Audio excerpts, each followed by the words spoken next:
All set. So it's an honor to have you back. A friend of mine, Kid Rock, sometimes referred to as Bob. I know him as Bob, but he's been a good friend for a long time, many years, and he's been after something that is for the good of a lot of people, including, in particular, the public, and having to do with ticket sales and scalping and all of the gouging that you have been reading about. That's gotten worse and worse with time. And I didn't know too much about it, but I checked it out, and it is a big problem. And I thought, I think you've been trying to get this done for 20 years or something. He said Trump got it done in 2 weeks. But we came up with a very serious EO, and I'm going to sign it now, and maybe I'll ask you, Will, to explain a little bit about it, please. Of course, sir. So this is an executive order, as you said, that deals with the ticket reselling business. For fans of live entertainment and for entertainers as well, the ticket reselling industry has become a huge issue. These people use bots and computer algorithms to buy up huge blocks of tickets and then jack up the price so that fans of live entertainers like Mr. Ritchie, I almost called him Mr. Rock, don't have access to concerts the way that they should. And when they do, it's at exorbitantly high prices. So what this executive order does, it charges the FTC and the Department of Justice with rigorously enforcing laws on the books in collaboration with state attorneys general that have power over consumer protection and other people who have the power to really crack down on this issue so that entertainers and fans won't be subject to these abusive and oftentimes illegal practices. Good. Thank you very much. Bob, you want to say something? Yeah, anybody who's, it doesn't matter your politics. First off, thank you, Mr. President, because this has happened at lightning speed. I know you put, I want to make sure Alina Habba gets her credit too, because I know she worked very hard on this, but thank you for making this happen so quick. Anyone who's bought a concert ticket in the last decade, maybe 20 years, no matter what your politics are, knows that it's a conundrum. You buy a ticket for $100, by the time you check out, it's $170. You don't know what you can charge for it, but more importantly, these bots. You know, they come in to get all the good tickets to your favorite shows you want to go to, and then they're relisted immediately for sometimes a 400% or 500% markup.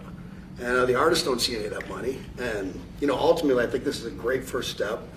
I would love down the road if there would be some legislation that we could actually put a cap on the resale of tickets. And I'm a capitalist and a deregulation guy, but they've tried this in some places in Europe, and it seems to be the only thing that's us as artists be able to get the tickets into the hands of the fans at the prices we set. I'll be the first one to say, and I know the president doesn't like when I say this, but I'm a little overpaid right now.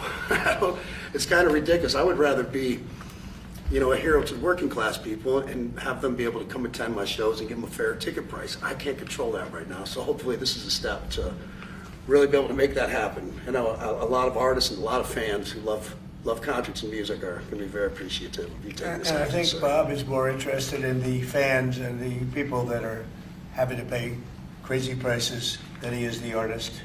Maybe the artist a little bit, but the fans a lot. I've spoken to him over the years about it, and it's been, it bothers him. It bothers a lot of other artists too. You see the artists, and they go out with a $100 ticket and it sells for $2,000 the following night. And they seem to be able to sweep up the best locations too, which is pretty amazing. So they've only enforced that Bots Act one time, I believe. Yeah. A couple years ago in New York City, I think we got a couple $1 million fine, and that's the only time they've enforced that act. And who's the primary culprit? Who sells these tickets? It's the scalpers.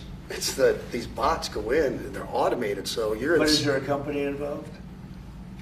You might know. No. Well, there's reselling markets. Yeah. I think I know, Peter. But that's all right. Don't get them involved. Maybe What company do you think? Maybe they're more innocent than we think. Well, if you think of it, like if Ticketmaster sells a ticket, if you buy a ticket and go to a show, you're in a lot of ways their worst customer. They make another 17, whatever percentage every time that ticket resells. So they don't want to enforce the Bots Act necessarily because they're making more money off it. The artists don't see any of that money, but that's not what I'm advocating for, is for me to make more money. I want the fans to have fair ticket prices, be able to go and enjoy more shows. I know people that they decide on a family vacation or going to their favorite concert once a year rather than, you know, my parents used to go see multiple shows when you could afford them back in their day.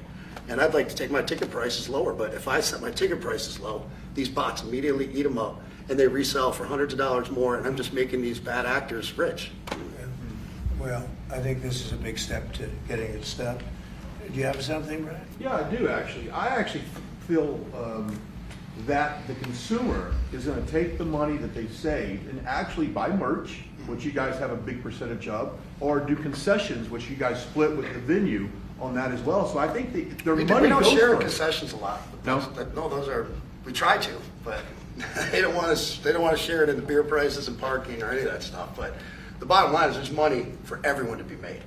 There's plenty of money to go around. You know, no one's going to really lose here. You know, Ticketmaster, if we can get a cap, they're going to lose some money. But I've already talked to CEO Michael, and he's given me his word. He's on board for it. I was talking to Jacoby with Papa Roach earlier, and by the way, he's a big fan of what you're doing, President Trump, digging into this whole scalping and the bots. A lot of musicians, you can say that, they're with Kid Rock, sir. Good. On I this, think so. without a doubt. A lot of people are. President Trump, would you ever wear a jacket like that? I don't know. I was thinking about doing it for tomorrow. We have a big event coming up, and I was thinking about doing it, but I'm not sure. So you recently bought a Tesla for White House staff I did. to use, but now there's all these domestic terrorists targeting Teslas. Are the staff scared to drive it? I don't think so. I haven't heard. They weren't complaining. I did buy one, and I let the staff use it. We have it parked conveniently, and one day we give it to Margot, one day we give it to Chamberlain, give it to Natalie, we give it to everybody around, give it to Dan Scavino, but he's got so much money it doesn't matter. But they love the car, and it's a great car, and it's made here, and it's made in the country. He's got a tremendous plant now in Texas, and he has one in California. Does a lot of his work here, and he's been really unfairly treated, in my opinion. I drive one. And Yeah.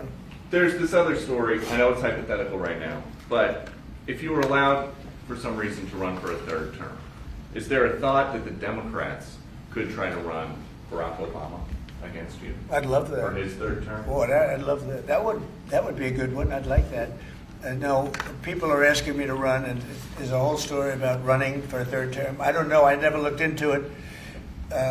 They do say there's a way you can do it, but I don't know about that. But I have not looked into it. I want to do a fantastic job. We have 4 years, just about, almost close to 4 years. Time is flying, but it's still close to 4 years, and we're getting a lot of credit for having done a great job in the first almost 100 days. And we have some big things we're going to be announcing over the next 2 days, and you know very well, Peter, and I think it's going to be something that's going to bring a lot of wealth back to our country, tremendous wealth back to our country, actually. And other countries are understanding it because they've been ripping us for 50 years, longer, but they've been ripping us off for years, right from the beginning. And I think this is going to be an amazing, I call it a lot of different names, but it's really, in a sense, it's a rebirth of a country, because how we could have afforded to do what we did.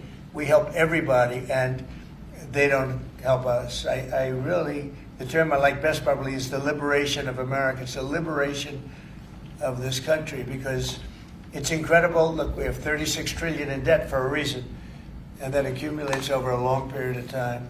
So I think what you're going to be seeing over the next couple of days will be very inspiring to a lot of people. You know, they had a lot of auto plants being built in a certain country.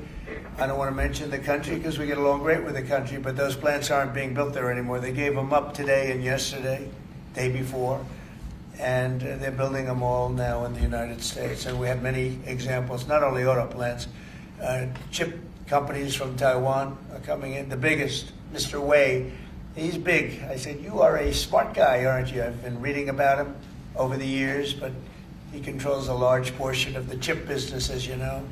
You don't get smarter. They're going to be investing $200 or $300 billion.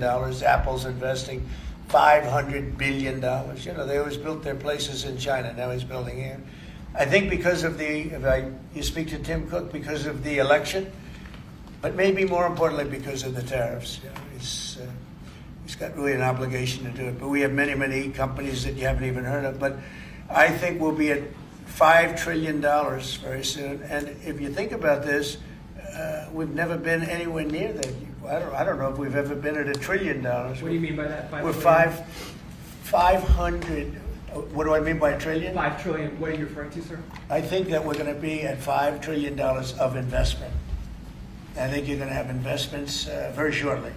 We're already 3.5, and we have commitments, verbal commitments for a lot more. And numbers like that have never been done in this country, and it's going to get harder. This is in 2 months. It's really in less than 2 months, because since we've really gone out with it, and we have other interesting things happening. But to me, the whole tariff situation, and essentially they've done that to us for many years. So if we're anywhere near $5 trillion in 2 months, this could be numbers like the country's never seen. And every time you hear a dollar spent, that's another job, because the jobs are coming with it. So auto plants, chip plants, pharmaceuticals, lumber coming in. We have things happening in this country. I'm not sure that they've ever seen it. Steel, we have tariffs on steel. They've been here for a while. Steel and aluminum. Nobody's ever seen anything like we're witnessing now. Nobody's ever seen anything. Most of you agree with that. I mean, it's nothing much you can't agree with. We have things happening in terms of jobs and investment, the likes of which I don't think we've ever seen. If you look at, let's say, $4 to $5 trillion in a period of a month and a half, that's even more than you do with your concerts, which are always sold out, right? Nobody's ever seen numbers. And think of it, where Apple's at $500 billion, as I said, but they always used to spend that money in China. Now they're spending it here. That means they're going to build. Now, they don't have any tariffs. Remember, there are no tariffs if you do your product here, if you build whatever it is in the USA. One of the things we're also trying to get is if you buy a car that was built in the USA, you get a deduction on interest. So if you go out and borrow money to buy a car, if it's built in the USA, never been done before, it's a big deduction for people that really aren't used to deductions, frankly, because people that buy cars like that are not big into the world of deductions, and now they're going to learn about deductions. So I think it's going to be great. Yeah. Mr. President, are you going to move ahead with a universal tariff or different individual tariff rates on a whole variety of different? Well, you're going to see in 2 days, which is maybe tomorrow night or probably Wednesday, you're going to see. And they're reciprocal. So whatever they charge us, we charge them, but we're being nicer than they were. We have a lot of countries, friend and foe. I always say friend and foe, but the friend in many cases is worse than the foe.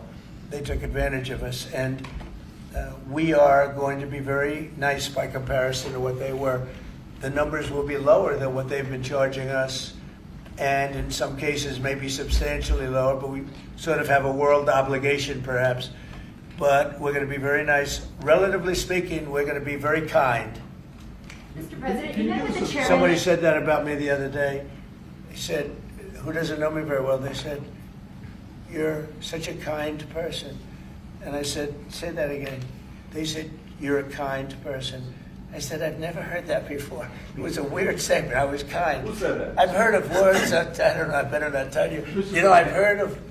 I've been called a lot of things, but it's sort of a different kind of a word. It's like an old-fashioned word, isn't it? Mr. President, you met with the chairman of Stellantis today. Did Yes. he ask you for a pause on the auto tariffs? No.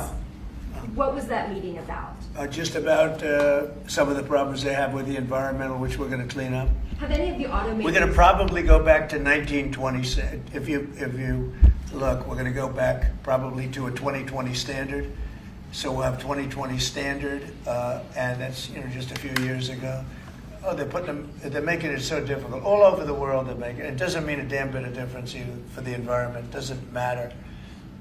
They make it impossible for people to build cars. So we're going to be doing much different. 2020 is a strong standard, but they've taken it to a level now that makes it very difficult to build a car. So we're going to be bringing it back to a standard that is a very good environmental standard, but it makes it possible to build a car. Have you heard any concerns from the automakers, though, about the tariffs on parts that will go into effect over the coming weeks, about what that's going to mean for the price of... Well, I gave them a big break for a month. I didn't charge them anything, for a big month, for that first month, and they brought a lot of material into this country because they could bring it in without tariff. If you look at Canada and Mexico, they were driving hundreds of thousands of cars into the market because they avoid the tariffs by doing it before the tariffs go on, which would be Wednesday. And I saw some of your shows where cars are lined up for miles and miles. Some of them didn't have fenders on them. Some of them didn't have the roof on yet. They're driving it in brand new. They're driving it in because they want to avoid the tariffs. I let them have that. They sort of took advantage of it because, that wasn't part of the deal, but that's okay. Are there any They're countries- great American car companies, and so I gave them a little break on that. Yeah. Are there any countries that you're not targeting on Wednesday? Well, it depends. I said it's reciprocal. Not everybody has made a fortune, but almost everybody has, but not everybody. And the ones that haven't, we're going to be very nice to them. And on a separate issue, Because that word reciprocal is very important. What they do to us, we do to them. Okay. Can I just ask you briefly on President Putin? You said over the weekend, or indicated over the weekend, some frustration with him. How serious are you about imposing oil sanctions on No, I Russian want oil? to see him make a deal so that we stop Russian soldiers and Ukrainian soldiers and other people from being killed. But mostly it's Russian and Ukrainian soldiers. They're losing at least 2,500 human beings, beautiful human beings, a week. And I want it to stop. And some people would say, why do you worry about Russian soldiers or Ukrainian soldiers? I worry because it's like they're just like you people. They're like us. They're like all of us. And I seem to have an ability to do those things. And if I can do that, I think it's a very worthwhile thing to do. And I think we will. No, I want to make sure that he follows through, and I think he will. I don't want to go secondary tariffs on his oil, but I think, it's something I would do if I thought he wasn't doing the job. I did it with Venezuela, secondary tariffs, and you know what happened? Every boat left the harbor. Did you see that? It was a beautiful thing to see. The whole harbor emptied out. My words weren't even finished, and I have these massive ships. They're actually taking the hoses and dumping them into there. They couldn't get out of there fast enough because they know I don't play games. So I think he's going to live up to what he told me, and I think he's going to fulfill his part of the deal. Now, then you have Zelensky, and hopefully he's going to live up. I see he's trying to renegotiate the rare earth. We did something because, as you know, the Europeans get paid back the money that they gave, and we don't, because Biden is an incompetent president. And he should have asked for rare earth, or he should have asked for the loans to be guaranteed in some form. That's what Europe did. Europe is in for probably $100 billion. And we're in for $350 billion. So we're in for more than 3 times. And now you could make it a little bit less than that, but it doesn't matter, whatever the number. We're in for substantially more than Europe. We could be in for $350 billion. They have no idea because Biden wasn't a good bookkeeper except for himself. And what happens is we made a deal for rare earth. It was all done. And I heard through you, I haven't spoken to them yet, but through you I heard that they're now saying, well, I'll only do that deal if we get into NATO or something to that effect. Well, that was never, number one, discussed. Number two, I think it's going to be long before Putin, they said you're not going into NATO. And it could be, that's probably the reason the war started, actually. We're hours away from a very special election. Wisconsin, Florida. I want to share your thoughts on Republican voters to not sleep on this. These are 2 very important races together. Well, it's a big race, Supreme Court race in Wisconsin. It's taking place essentially as it was early voting. So we'll see what happens. It's a big race. I love Wisconsin. We won Wisconsin. Republicans typically don't do very well in Wisconsin, but I did. I actually won it twice. I actually probably won it 3 times to be exact. We played their son. Not probably. I won it 3 times. We had a rigged election the second time, but that's one of those things. We had to make this one too big to rig. Would you agree with that, Brian? Yes, Too big to rig? Yes, sir. So anyway, but there's a big race, and I hope you get out and vote for the Republican. The woman is a radical left lunatic, and let's see who wins. But the woman will be very bad, and Wisconsin's a big state politically, and the Supreme Court has a lot to do with elections in Wisconsin. So if whoever it is that's running, including even Senate races, etc., but whoever it is in 4 years that runs, having Wisconsin is a very big, we won it early and big, but winning Wisconsin's a big deal. So therefore, the Supreme Court choice is the one you're talking about right now. It's a big race. It's going to be announced fairly shortly. President Trump, on TikTok, Big week of deadlines. You got Liberation Day and then TikTok deadline. Yeah, is this we week. do, which I can extend if I want, but we have a lot of enthusiasm for TikTok for buying it. I think TikTok is good. I used it I was a great TikTok guy, and we won by 36 points, the youth. We won the youth, which Republicans don't do. Maybe it's because Kid Rock likes Trump, I don't know, but we won the youth by 36 points, and I attribute some of that to TikTok. Is the TikTok deal, the negotiations now, tied to a bigger tariff deal with China? No, but it could be. I mean, I've used tariffs for lots of different reasons, but I could see, 1 point in tariffs with China, big country, would be probably worth more than all of TikTok, as valuable as TikTok is. It's big stuff. So there's a great example. That's a great question, actually. I'm a very flexible person. I could use that for that. Like, maybe I'll take a couple of points off if I get approvals for something. I haven't done it. Maybe I'll do it, maybe I won't. But it's a very good question. Peter, you're very good. Thank you. You'll love this one. Go ahead. It's not front page news, but I am just curious. What is your thought about Tiger Woods now becoming part of the broader Trump family? Well, I love Tiger, and I love Vanessa, and they had a great relationship. I happen to think the relationship with my son, I happen to think the relationship was hurt very badly by the witch hunt that went on, Russia, and all the crap that they put Don through, who knew nothing about it. But Vanessa and Don had a very good relationship. They have incredible children, 5 incredible children, all good athletes, all great students. They're like great, and they broke up, quite a while ago, and which was to me very sad because I think they're both great. Don and Vanessa, and Tiger actually called me a few months ago, and I have a very special, very good relationship with Tiger. I played golf with him a couple of times over the last month, and he's a fantastic guy and a fantastic athlete. And he told me about it, and I said, Tiger, that's good. That's good. I'm very happy for both. I just let them both be happy. Let them both be happy. They're both great. To follow up on China, China, South Korea, and Japan say they're going to work together in cooperation to respond to the tariffs that you're going to put into effect this week. Are you concerned that this move of the tariffs this week could push some of the United States' closest allies to work with China? No, I'm not worried about it. I'm not worried about it. Yeah. Mr. President, can I ask you I about think something? they have a chance of doing better, actually, with the tariffs. It can actually help them in a certain way. And I think a lot of them will drop their tariffs because, they've been unfairly tariffing the United States for years. And if you look at the European Union on cars, the European Union already dropped their tariff down to 2.5%. It was announced a couple of days ago, which is what which is a very small tariff. The United States charged very little.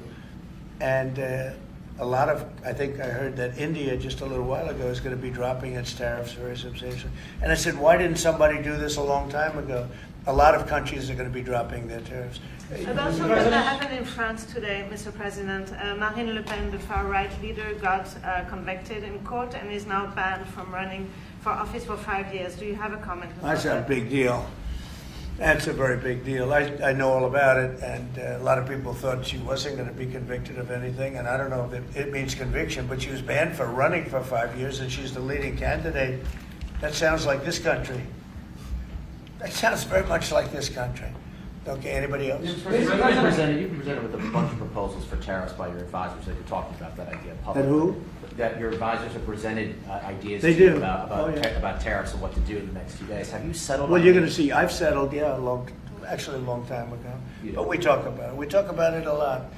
We want to do what's right for the country and even the world. It affects the world, not just this country. This has been the piggy bank for the entire world.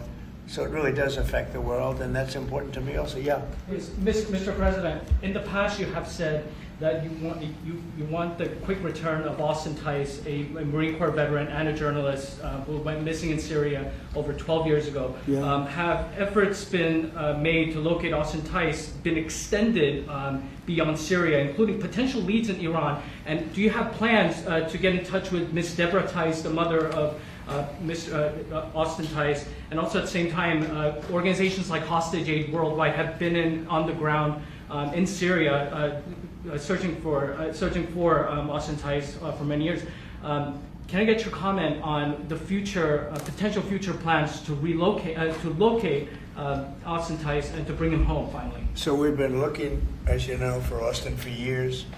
I don't know about Biden. I don't think Biden was looking for anything, but we were, and there's been virtually no sign. You know that. There's been no sign of Austin. An incredible young guy. Be less young now. It's been a long time. It's been many, many years.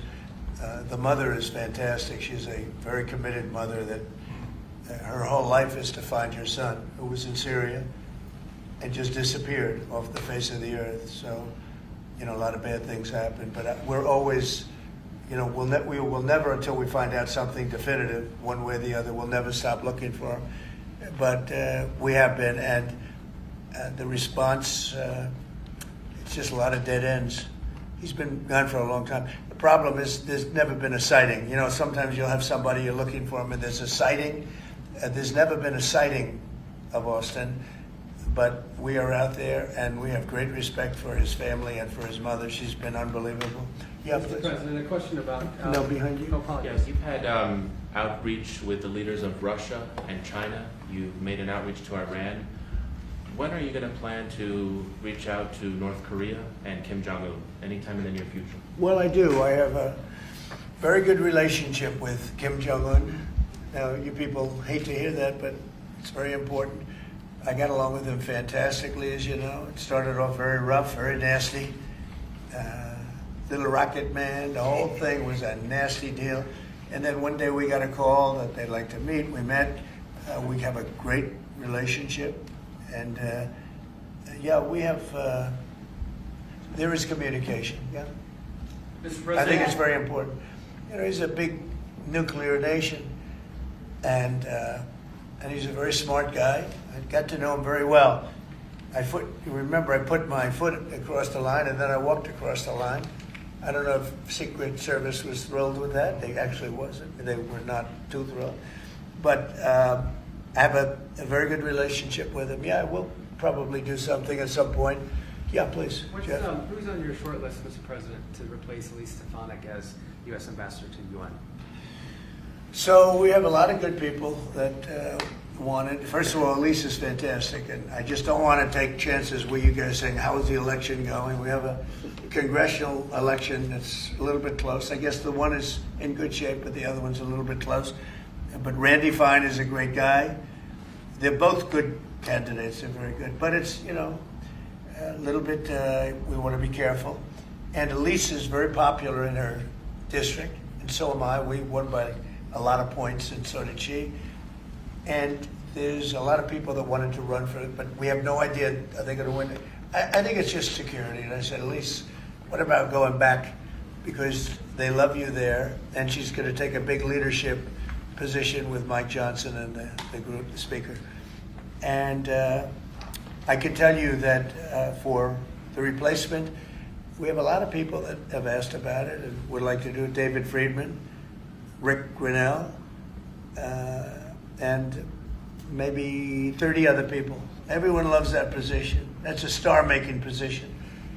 And so we'll see what happens. But we have a lot of people that are interested in going to the United Nations, as you can imagine. Yeah. Just want to get a quick music question. Favorite song to play live is what? And then my question for you, Mr. President, your favorite rally you did last year, 2024. What was your favorite one? Favorite song to play live? Yeah, favorite song to play live. Oh, that's a tough one. It'd have to be one of the hits, probably Cowboy or Ball with the Bar. There's a song that I've played every night that was never a singular hit that I probably should not say the words to in this office right now. I think for you, You never met a He does, certain by the person way, like his me. rallies are amazing. He does great and gets big crowds. He's really a star when it comes to that. He is a very talented guy. I would say maybe Madison Square Garden. Yeah. Because anybody that was there, the owner of the garden, Jim Dolan, who's, you know, to me always been terrific. He said this, he's never seen anything like it. We had when you announce Madison Square Garden, it's a big arena, but we sell out big arenas. We sold out in Milwaukee. We sold out at every big arena. We never had empty seats. It's amazing. They talk about Bernie Sanders gets 2,000 or 3,000 people. Everyone says, these crowds, I get 107,000 people in New Jersey. In Butler, PA, we had over 100,000 the second time. We had 55,000 the first time. We have big crowds. I would say Madison Square Garden because I grew up in New York and the garden is great. Jim Dolan treated us well, but everybody said that because I think I could have filled it up 10 times. We had hundreds of thousands of people that were stacked all the way back to the Hudson River and on the other direction back to Fifth Avenue. Nobody's ever said, I don't mean with a line, I mean like 50 deep, this way. The streets were closed, the whole thing, it was crazy. And when you take that, you want to do well at Madison Square Garden. You don't want to have empty seats. But we could have sold it out, Brian, 10 times, and everybody knew it. And I think we got a good indication that that's where the election was going. And we won every swing state, and we won by millions of votes. It was a great election, yeah. Mr. President, the U.S. military transferred 17 individuals to El Salvador overnight. Did you discuss with your team whether these deportations would run afoul of any recent court orders? No, I do want to thank, however, the president. He has been unbelievable and, in relation to us. But I think that our people have done an incredible job. I got elected on the basis of getting bad people out of our country that shouldn't be here, very dangerous people out of our country. And that's what I did. And then you have a judge that wants to take over. And I can't imagine it can be allowed. If it was up to him, they'd all be put back in our country. These are killers. These are drug lords. These are really bad people. But I want to thank the president of El Salvador because he's done an amazing job. You saw it. Yeah. Elon Musk's special government tenure is coming to an end, 130 days, I think another month. Yeah. Do you want him to stay longer, or is it time for him to go back to running his companies in Europe? Well, I think he's amazing, but I also think he's got a big company to run. And so at some point he's going to be going back. He wants to. Did you want to keep him around? But I'd keep him as long as I could keep him. He's a very talented guy. I love very smart people. And he's very smart. And he's done a good job. DOGE has, we found numbers that nobody can even believe, like 400 billion, 500 billion. It could be close to $1 trillion by the time they end on different things. And he's led the charge. And you've seen a lot of his people. And these are people that joined up. I always say they're high IQ people. I like high IQ people. And they've done a great job. No, at some point, Elon's going to want to go back to his company. I will say he's got, despite the way he's been treated, so he's an American patriot, but the way he's been treated with Tesla is just terrible. It's just terrible. Once he goes In fact, back, you have a Tesla, and you love it.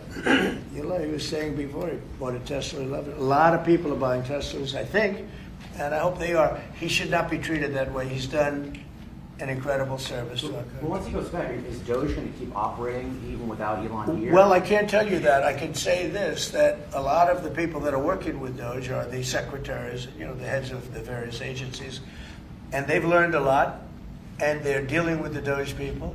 I think some of them may try and keep the DOGE people with them, but, at a certain point, I think it will end. But they have also gotten a big education, and they're doing a really good job. There'll be a point at which the secretaries will be able to do this work and do it very, as we say, with the scalpel. And that's what we want. Yeah, Jeff? Mr. President, have you had any updates on the U.S. soldiers missing in Lithuania? I have. Can you give us an update? So 3 are no longer with us, and 1 is unfortunately probably in the same category, but they haven't declared that yet. It was a very heavy truck, like a toy, but really heavy. That lifted the heaviest equipment, and it would seem that the bank of a lake collapsed. The weight is so big, and it was at night, and it was very cold weather, and ice, a lot of ice, and it's possibly slipped. And the weight is so enormous of this thing. It's a massively heavy vehicle, and if they slipped a little bit, that's probably what happened, and it flipped. And 3 are gone. and one is missing. On a separate topic, follow up on immigration. Did you see the video of the Tufts University student who was taken off the street by ICE agents last week in hoodies and masks? There's been a lot of criticism of that. Are you comfortable with how that was handled? Well, I haven't really looked at it in any detail, but I will. I mean, I have seen it quickly, but not, I wouldn't want to comment on it. Yeah, please. Yeah, Mr. President, would you be able to confirm recent reporting that you are making plans to go to Saudi Arabia next month? And if so, why is Saudi Arabia so important? So, I have a very good relationship with the Middle East. In fact, if you look at Michigan, I won the vote by a lot. People were a little surprised. And I have a very good relationship with Mohammed and the king. His son is Mohammed, he's great. Crown Prince, actually he's Prime Minister too. He's got a lot of good titles. But he's great, and the king has been wonderful. And if you remember, last time I went to Saudi Arabia, I put him first on the list because they agreed to buy $450 billion worth of American goods, military and otherwise. And they did, and it was an unbelievable day. It was in this gorgeous ballroom, and companies were there from many, probably 100 companies, and they were given anywhere from 40 or 50 million dollars to less, and more actually. Okay, some of them were given numbers that were just many times that amount. I think we had a couple of $20 billion deals and big stuff. And it's a very rich country because of oil, and we are a very rich country ultimately when we straighten it out because of oil. Oil is always good, and I agreed to do it again, and they've agreed to spend close to $1 trillion of money in our American companies, which to me means jobs. So they're going to spend hundreds of billions of dollars giving them to American companies that are going to be making equipment for Saudi Arabia and other places in the Middle East. And for that, I think it's worth it. I did it last time, $450 billion. And the press was there. It was one of the most unique days I've ever seen, where companies would get up and you're getting $20 billion. They named the company. The chairmen were all there, every chairman and top person in the company. You remember that, Peter? I don't know if you were there. You might be too young for that. I was on the Democratic campaign trail. Oh, that was boring. This was a much better deal. But it was amazing, actually. It was an amazing day. We sold and we partook in $450 billion worth of investment into American companies. And they announced the company, the amount of money, $1 billion, $5 billion, $25 billion. And the chairman of the company, many of whom, well-known figures, prestigious figures, great business leaders, they went up, they shook the hand of somebody, and they would sit down, and we just had a big investment made. So it was a record. Nobody ever beat it before. $450 billion worth of jobs. I view it as jobs more than anything else. And now we're close to $1 trillion, so it's more than double the number that we did when I first came to office. And this trip takes place next month. It could be next month, maybe a little bit later, yeah. And we're going to Qatar also. And also we're going to possibly a couple of other countries. UAE is very important. It's a great leader in UAE. And I had his brother here the other night, if you saw that. We had a wonderful guy, a wonderful family. So we'll probably stop at UAE and Qatar, and as I used to call it, Qatar. Nobody's ever told me right or wrong. I always like to say Qatar, but it's Qatar. They like to say Qatar. And Saudi Arabia, the three of them, and then we'll go other places also. But in the Middle East, those seem to be the three. And again, tremendous amounts of jobs will be created in those 2 or 3 days. Thank you very much, everybody. Thank you, Press. Thank you, Press. I'm headed out that door right there. Oh, Thanks, guys. Thanks, guys. Thanks, guys. You guys. Wait. Well, that was good. Okay, ready, everybody? You better do well with this. He's going to do it. Make sure everything is nice and clean. Right for your Make America funny. Because you're not in a clean industry. Hold that up. Okay? Thank you, everybody. Thank you, Fred. Thank you, Fred, everyone. Thank you. This way.